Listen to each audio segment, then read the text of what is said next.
Juniper, next road over is College Way. I mean, essentially. They both start, is that recording? It is. They both start at Greenwood. They both start down here flat. Greenwood's really flat. I always think when I come from the pool in the morning. You mean Newport? I mean Newport. See? I start on Greenwood in the morning. I start at Greenwood. And if I was far enough east of town, I start on Highway 20. Anyway. So, you know, I'm riding down Greenwood. This is great. But at some point I have to turn right and go up this freaking hill. So, you're on Greenwood, you're cruising along flat, flat, flat. And whether I turn up Juniper or whether I turn up College Way, I'm pretty much at the same height, right? Yeah. Good so far. Pretty much. I mean, it's not perfect. It undulates a little bit, but it's basically flat.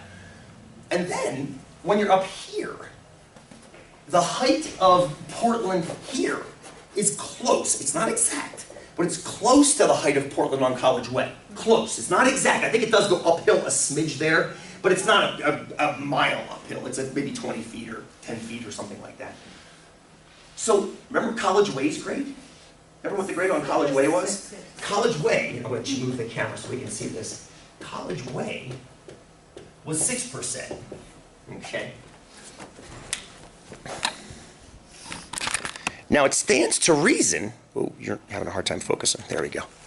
It stands to reason that if Juniper starts at the same place, starts at the same height College Way starts at, and ends at the same height College Way ends at, how can their grades be so vastly different? Please, Brittany. Is it because, like, if you're going to College Way, it's gradual, and Juniper is just a steep, short? That's the whole, exactly. It's only 17, whatever it was, percent right here. This piece here hardly has any grade. It's barely going anywhere. It's flat.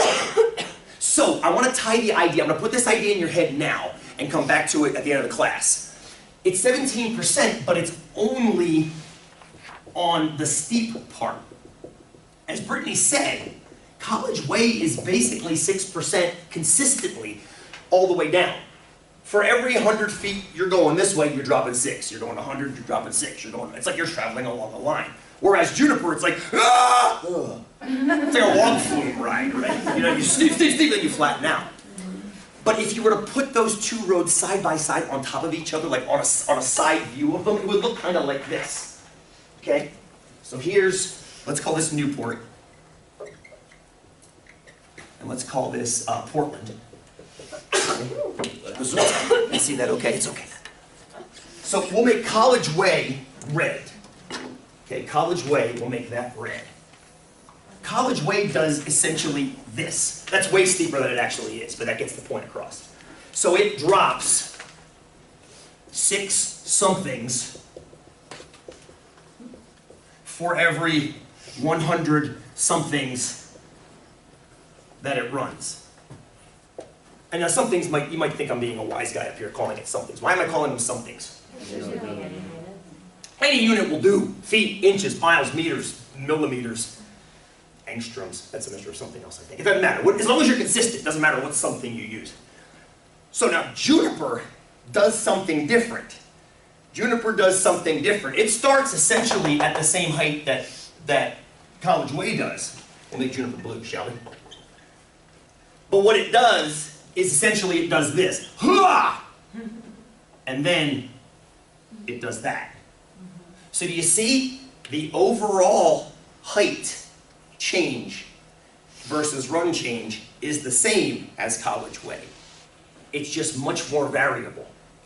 So what I want you to start thinking about now, and we'll come back to this at the end of class, is the idea of average grade, which is just simply looking at the start and the stop of a journey, and looking at the overall change of the start to the stop, and ignoring all the fluctuations in between. This might not be a good thing to do.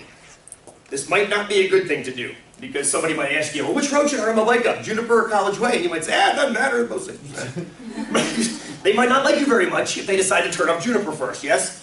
Weird question. Can you do this with, like, roller coasters and things like that? You can. You should, if you're an engineer. Yeah. Otherwise, people are going to die. I mean,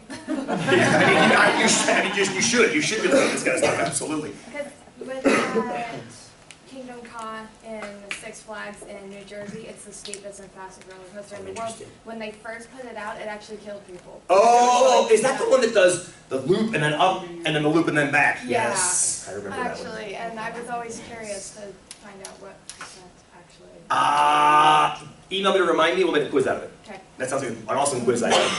Figuring out, analyzing the grade of a roller coaster that kills people. That sounds like something they should have done. Maybe you should have taken the quiz. But yes, well, that sounds like a fantastic quiz. The problem with it was is that it was actually getting too fast. They Oh, God. They weren't actually able to slow it down enough so that the G-forces wouldn't. Absolutely, and there's something we're ignoring in these grade calculations is physics. We're ignoring physics completely. The reason you had that sign, that 6% grade sign, is not because of the cars. It's the trucks. Because the trucks have the extra weight, which means they have more mass, which means gravity is acting on them more. There's a neat trigonometric relationship with apparent weight. If you ever tried to hold, you ever try to push a car that's stalled? Like you find somebody on the side of the road, their battery's dead, you want to give them a push start or something like that. It's much easier to push on a flat surface than it is on a steep surface. My buddy Kelly's truck died in August up here at COCC. I biked up here, gave him a hand. F-150 from like 1986. The thing was made out of iron. And I had to push it up a little tiny hill. And my God, I slept like a baby that night, you know? Because the apparent weight of that thing, suppose it weighs 2 tons, just to make a number, it weighs 2 tons. If you push it on a flat surface, once you get it rolling, it doesn't feel like 2 tons. It's essentially weightless once it's rolling. If it's at 90 degrees and you're pushing it straight up, that feels like 2 tons. But there's this neat apparent weight scale from 90 down to 0. And it's based on the angle that the thing is tilted at, which is part of the problem with the roller coasters. You have to analyze for that apparent weight and the apparent inertial difference. So, yeah, I leave that out of Math 105 because it's more of a physics thing. But my goodness, I hope the engineer